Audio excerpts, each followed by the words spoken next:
lantern rite was simply amazing. I'm not sure I'll be able to sleep tonight. Oh, that? Yeah, interesting story.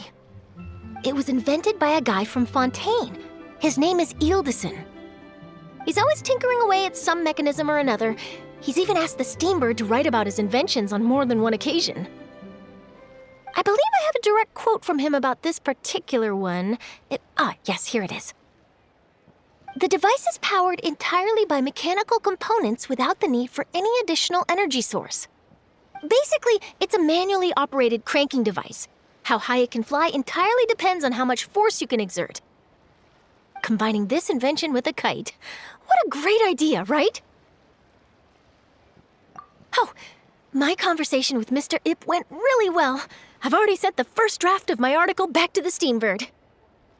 It's a piece that contains all the pertinent information while also telling a story. I'm quite proud of it. Oh, that reminds me. I should thank everyone who made this possible for me. Especially that spirited lady with those peculiar turns of phrase. Miss Shenyun was her name, right? It was all thanks to your connections and creativity. I would have never thought I'd be able to bring such a special gift back to Fontaine with me. This was my first time experiencing a foreign holiday in person. It was so exciting! The festive atmosphere, the contagious holiday spirit, the profound, storied cultural traditions steeped in symbolism. Oh, I almost forgot. Kuching even gave me a kite with a poem on it that she wrote herself. It goes, "Dreams are like paper kites. With them do our hopes take flight. Sailing high above the clouds, they yearn for something more profound. Yet try we may and try we might. A deeper truth waits in plain sight. Though we hang our hopes in skies abound, many joys lie on the ground." I want to include this poem in my special feature on Lantern Rite. I'm sure a lot of people will love it. Yep, and happy Lantern Rite to you. Why not treat yourself to a seasonal gift from scent of spring? Adventurer, I promise it will be. you can last around again.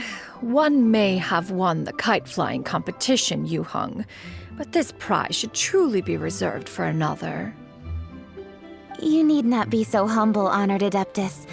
Among all the kites, yours was quite literally a cut above the rest. Please accept this prize. You deserve it.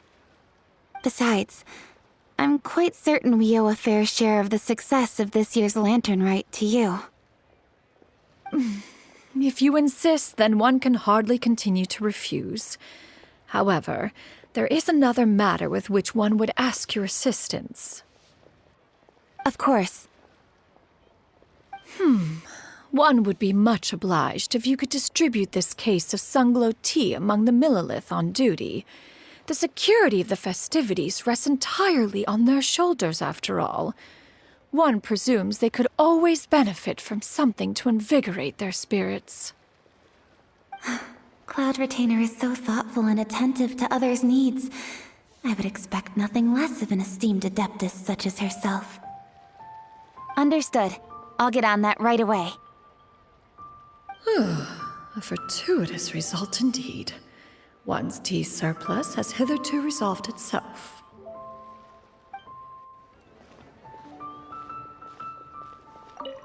So, you're still a big fan of winter melon cake, then? Huh? Oh, I guess you heard everything Paimon was saying, huh? Of course. She was talking about you. As your father, how could I not listen? Remember back when you were a kid, and you would sit on my shoulders to watch the Wushu dance. On our way back home, you would beg me to buy you some winter melon cake. We would only buy 2 at a time, but before long, we tried the winter melon cake from every vendor that street had to offer. There was also that one time you used your pocket money to treat me. Do you still remember? Yeah, I remember. That was the best winter melon cake I ever had. Let's go back sometime. The shop's still there, and I remember the way. My treat, just like before. Are you sure? Absolutely.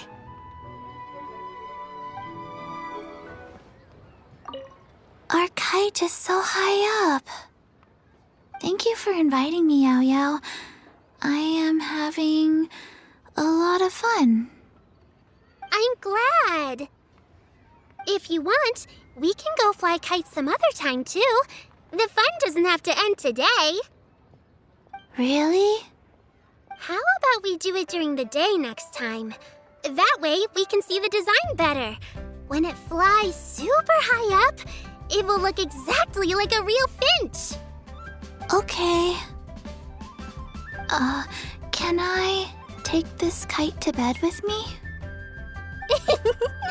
But of course.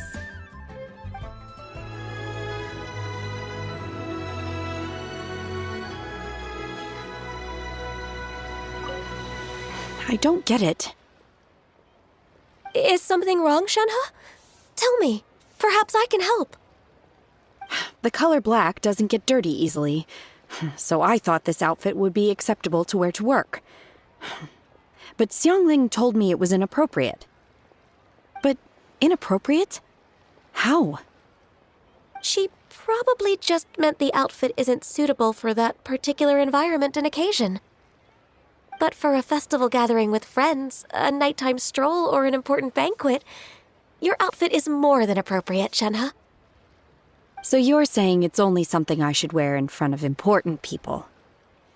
I suppose that's another way to think of it.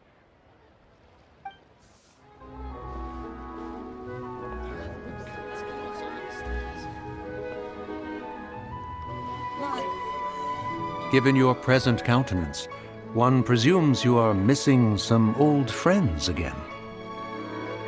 One cannot help but be reminded of them. Pray speak. Unburden yourself of these sentiments. One simply wishes Menogius were alive to witness such peace alongside us. He was so skilled in matters of craftsmanship. Kite making would scarcely prove to be a test of his capabilities. Were he yet amongst the living, he could have opened a kite stall.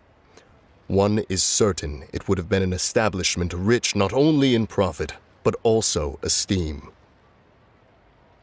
And if, as in the past, he were unable to involve himself in matters of the mortal realm, we could sell the kites in his stead. When we finished, we could bring him back wine and partake in drink and good company. Mooncarver, those are now but fond moments in our memories. Indeed. The dead are gone, so as the representatives of the living. Let us take in the sights for a bit longer, if just for his sake.